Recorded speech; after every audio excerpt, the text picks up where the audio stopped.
अस्सलाम वालेकुम, कैसे आप सब। उम्मीद है आप सब खैरियत से होंगे।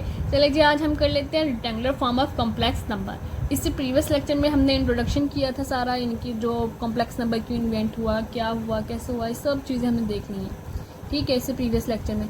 अब हम इसकी रेक्टेंगुलर फॉर्म देखेंगे, यानी कि कॉम्प्लेक्स नंबर की सिंपल डेफिनेशन आप कह दें तो वो आपने इसी प्रीवियस लेक्चर में कर ली है। ठीक है, रेक्टेंगुलर फॉर्म यानी कि स्टैंडर्ड फॉर्म आपने इस लेक्चर में करनी है। अगर आपको कह दिया जाए कि आप स्टैंडर्ड फॉर्म लिखें कॉम्प्लेक्स नंबर की, तो आपने ये डेफिनेशन प्रेफर करनी है। ठीक है, और इससे नेक्स्ट भी मैं आपको बताती रहूँगी कि साथ साथ आपने कब क्या करना है मल्टीपल के अकॉर्डिंग, क्योंकि मैथ के मल्टीपल इतने सीधे बिल्कुल भी नहीं होते हैं। ठीक है, तो उनमें वहाँ फिर आकर कोई ना कोई ऐसी बात कर देते हैं कि वो आपके पास होता वही है जो आपको आता होता है, बस आप कंफ्यूज हो जाते हो। ठीक है, इस कन्फ्यूजन को भी इंशाल्लाह इस लेक्चर में दूर कर लेंगे।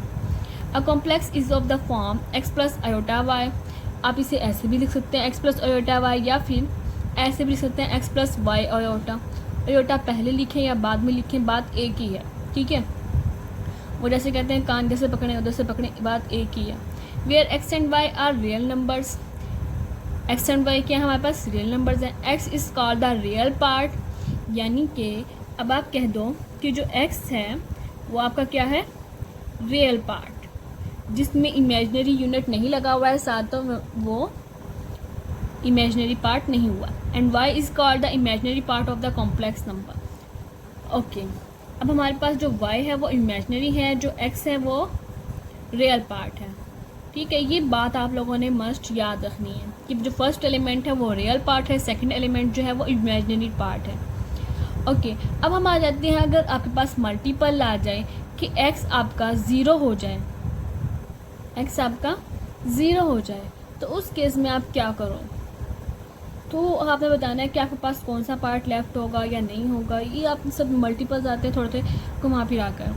ओके, आ जाते हैं फर्स्ट, इसकी प्रॉपर्टी है if x equal to zero. अगर x आपके पास ज़ीरो हो जाए, मतलब कि ज़ीरो प्लस आयोटा वाई, ठीक है, ये आपके पास है, तो ज़ीरो तो जो हमारा रियल पार्ट था वो तो ज़ीरो हो गया, तो आपके पास क्या पार्ट बचा, प्योर इमेजिनरी। ठीक है, यानी कि आपके पास प्योर इमेजिनरी पार्ट बचा है, सिर्फ इमेजिनरी, इसमें रियल का कहीं भी इंटरफेयर बिल्कुल नहीं है। If y is equal to zero, अगर आपके पास y ज़ीरो हो तो उस केस में क्या है, आपके पास रियल पार्ट बचेगा जस्ट, जैसे कि x प्लस ज़ीरो, यानी कि आपके पास जो इमेजिनरी पार्ट है वो ज़ीरो हो गया, तो आपके पास रियल पार्ट बचा है जस्ट।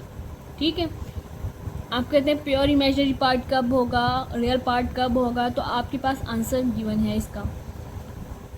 स्टैंडर्ड नोटेशन आप देख लेते हैं कॉम्प्लेक्स नंबर की क्या है। Complex number is written as, हम इस तरह भी लिख सकते, अब हमने ये कह दिया है complex number is written as, इस तरह भी लिख सकते हैं कॉम्प्लेक्स नंबर को जी।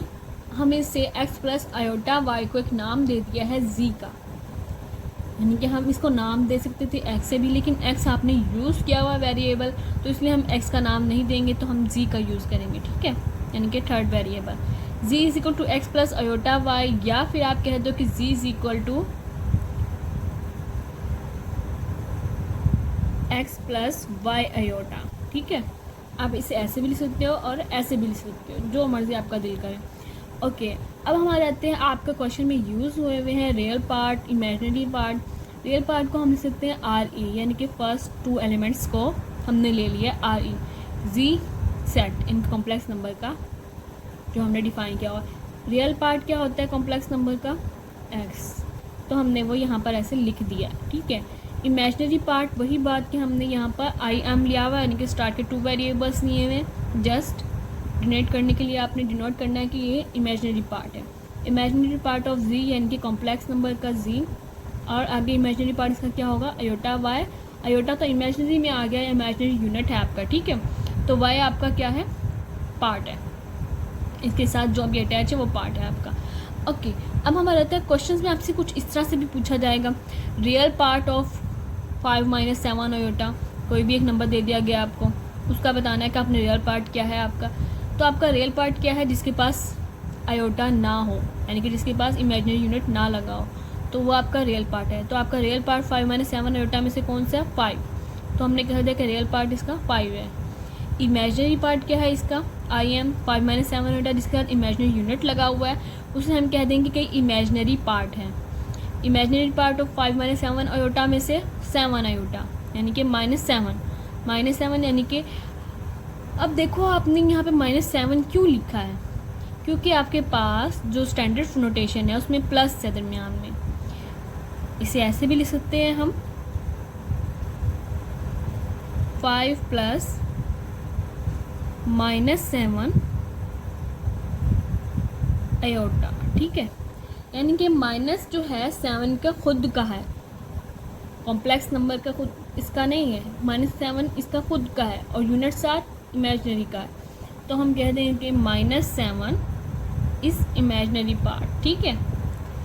ओके, अब इसके हम एक छोटे सी और भी थोड़ा सा समझ लेते हैं कि इसके हमने स्टैंडर्ड फॉर्म कर ली है, इसको आप लोगों ने अच्छे से कर लिया है, इसको हम एक्सरसाइज में इंशाल्लाह यूज़ भी करेंगे। नेक्स्ट आ जाता है इक्वालिटी ऑफ कॉम्प्लेक्स नंबर, ठीक है।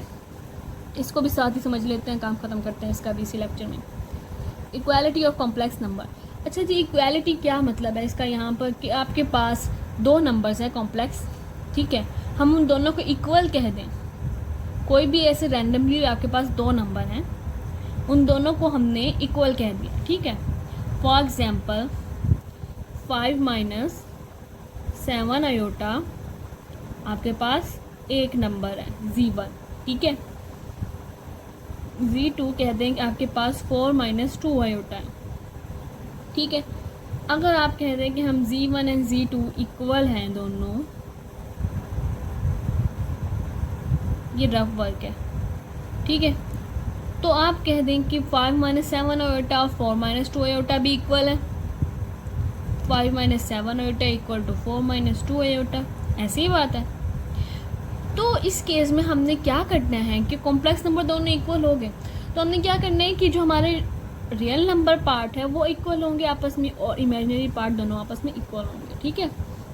ये बात है इक्वालिटी की, यानी कि हमने रियल को रियल देना है, इमेजिनरी को इमेजिनरी देना है। ओके, अब आ जाते हैं थोड़ा सा इसकी तरफ। हमारे पास टू कॉम्प्लेक्स नंबर्स हैं, Z1 X1 is equal to X1 plus iota Y1, एक हो गया imaginary complex number, and Z2 is equal to X2 plus iota Y2, एक आपके पास दूसरा हो गया complex number, are set to be equal. हमने इन दोनों को कह दिया है कि ये दोनों इक्वल हैं, ठीक है।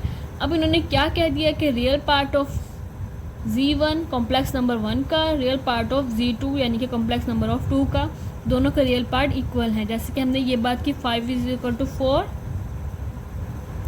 ऐसी बात है इमेजिनरी पार्ट ऑफ Z1 यानी कि फर्स्ट पार्ट का imaginary part equal and is equal to imaginary part of Z2, imaginary part second number का इक्वल है, मतलब कि -7 इक्वल टू -2, ऐसे कह दें, ठीक है। ओके जी, अब आ जाते हैं हम इसकी जनरल एग्जाम्पल की तरफ ताकि आप इसको मज़ीद अच्छे से समझें, ठीक है। ये तो थी आपके पास प्रैक्टिकल, अब जनरल एग्जाम्पल की तरफ आते हैं जिसमें हमने वेरिएबल्स भी इंक्लूड करने हैं। Alpha plus iota beta, alpha है हमारे पास रियल पार्ट, आयोटा बीटा मतलब जिसके पास आयोटा आ गया, इमेजिनरी यूनिट आ गया, वो आपका इमेजिनरी पार्ट है, ठीक है। Is equal to -2 plus 5 iota, alpha को हमने लिख दिया इक्वल टू -2 क्योंकि ये इसके साथ इमेजिनरी यूनिट नहीं है, तो ये -2 रियल पार्ट है। और बीटा हमारे पास जिसके पास आयोटा है, इमेजिनरी यूनिट है, उसको हमने कह दिया इमेजिनरी यूनिट के इक्वल ही 5, बीटा इज इक्वल टू 5 यानी कि इमेजिनरी पार्ट, ठीक है। ये दो बातें आपको समझ आ गई हैं। मज़ीद इसको हम एक्सरसाइजेस में सॉल्व करेंगे ताकि आपको अच्छे से मज़ीद अच्छे से समझ आए। चलिए मिलते हैं इससे नेक्स्ट वीडियो लेक्चर में।